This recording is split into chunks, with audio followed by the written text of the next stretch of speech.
Robert is going to be demonstrating some soft tissue mobilization using a tennis ball against a wall. This one is for his shoulder. The outside is deltoids, so he can gently move his arm around in order to position the ball to get pressure wherever he needs it. He could also use the ball on the front of his shoulder if he wanted to. And he can switch shoulders just so you can see that better. So if you want to get a little mobilization in the front of that shoulder, he can do it like this. And if you wanted to do the back of his shoulder, he could just switch around and do it that way. If the tennis ball isn't offering enough resistance, he could switch to a firmer ball like a lacrosse ball or a solid rubber ball. And he could do this for a few minutes, maybe 5 minutes or so. He can also just let the ball sit in one position in order to help release some muscles and tightness. Robert is now going to demonstrate the stretch for the upper trapezius. So he'll go ahead and choose one side and tip his head over to the side, gently placing his hand on the top of his head to give himself just a little bit of extra help. And I'm holding for roughly about 10 seconds. Yeah, you don't want to hold these ones too long. You can go ahead and do the other side if he wants to. If he wants to intensify this, he could go ahead and reach down with his opposite arm. He could even sit on that hand or just reach toward like the bottom of the chair and give it a little tug just to keep that opposite shoulder down. You can do several sets of this, probably 3 sets is good. And we'll let him not be inbound so he can do the other side as well. Again, and then we'll go ahead and transition into the levator scapulae stretch. So this one is going to be similar, but we're just turning our head on an angle. So he's going to turn about 45 degrees and then just look down gently. And you should feel a nice stretch kind of on the back side of his neck there. Again, using the hand very gently. Not all people find that necessary. You might get a good stretch without even using the hand. But if you need it, you can gently place the head on the hand on the head and allow it to help assist that stretch a little bit. Great. Now Robert's going to go ahead and demonstrate some work with the band. So this is the 6 planes of motion, or the 6 motions of the shoulder rather. So he's going to start with extension. He's going to keep his elbows pretty straight, and then he's going to grasp the band and then just go ahead and pull his hands down behind him, trying to get him past his body a little bit if he can. And slowly he'll bring the hands back up again to the starting position and repeat. So this is shoulder extension. Do maybe one more repetition of that one.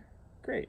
Now he'll switch to shoulder flexion, so he can just flip his body around and still hold with 2 hands.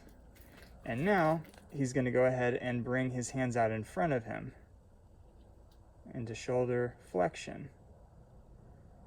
Once again, nice and smooth. With all of these, just as we talked about, you want to have your shoulder blades down and back, standing up in nice tall posture, maybe a little bit of engagement with the core, the abs, so that you're not swaying your back too much.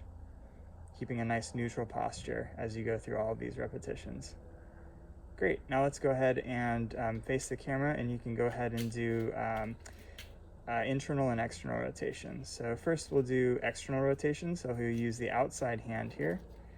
And he's going to want to have a little bit of space under that right arm. And so there's a little bit of space from the elbow, and then he's going to go ahead and just externally rotate, bringing that hand out to the side.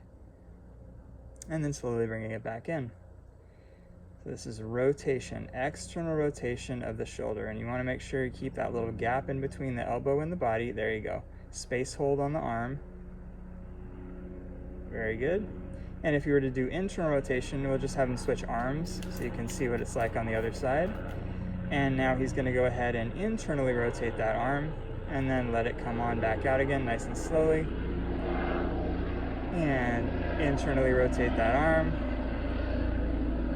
That's it. It's actually the shoulder, sorry. And again, one more time, internally rotating. Good. Now from here, we'll go ahead and switch to adduction, so we can keep the band in that hand.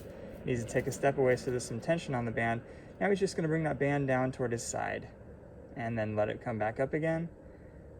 Once again, maintaining that nice position with his shoulders. He's in a good neutral position here. And easy back up again. One more time here. Very good. And now he can switch the band to his other hand. Might need to step a little closer. And he's going to do AB, abduction. So he'll go ahead and have a nice grip on the band, shoulders down and back, and he'll raise that arm up out to the side. And it's getting caught on his shirt there. There you go. If you need to twist your body a little bit, Robert, rotate the other way a little bit.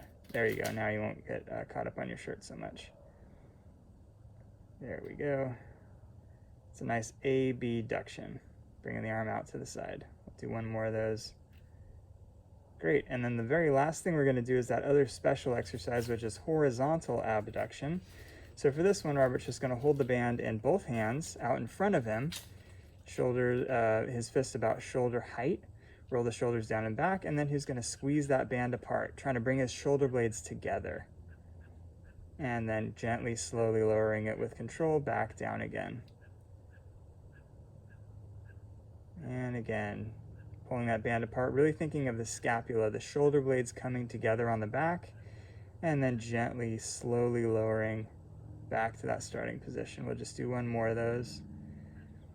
For all of these exercises, using a heavier band or often holding closer to where the attachment is going to increase the resistance. So that would be a harder way to do it. You might not be able to go quite so far. Yep, good. All right, thanks, Robert. And lastly, we're going to go ahead and do a foam roller release exercise. So first, Robert he has the roller on the table, but normally you'd want to have this on the floor for sure. So to get on the roller, you're just going to go ahead and use your arms to lift yourself back and sit on the very end of the roller. And then you're going to slowly, gently lower yourself down on the roller using your arms. If you spread your feet a little wider, then you're going to feel really stable on the roller. It's not going to feel like you're going to roll off of it. So you can just sit there for a minute or two, and actually just sitting there with your arms kind of down by your pelvis, that's a great way to relax. And you're going to feel your spine kind of lengthening on the roller and feeling both halves of the body kind of dripping over each side. So the rib cage is opening up. You can take some nice big deep breaths here and just relax. Now, once you feel like you've done that enough, you can go ahead and make some circles with your arms. So if you bring your hands down by the pelvis and then bring them up kind of over your head, you're going to make big circles. So he's coming out the sides, coming up over the head in whatever range of motion feels comfortable, and then come back down the middle. I'll do that one more time, making a nice big gentle fluid circle. And his shoulder blades are going to be moving on his back, and he's going to be getting a little bit of a massage in the muscles between those shoulder blades. And you could do several of these circles, as many as you feel like, but we're going to have Robert reverse the direction. Now he's going to bring it back up the center and then down the sides, gently asking for whatever range of motion is available here. I'll do one more of these.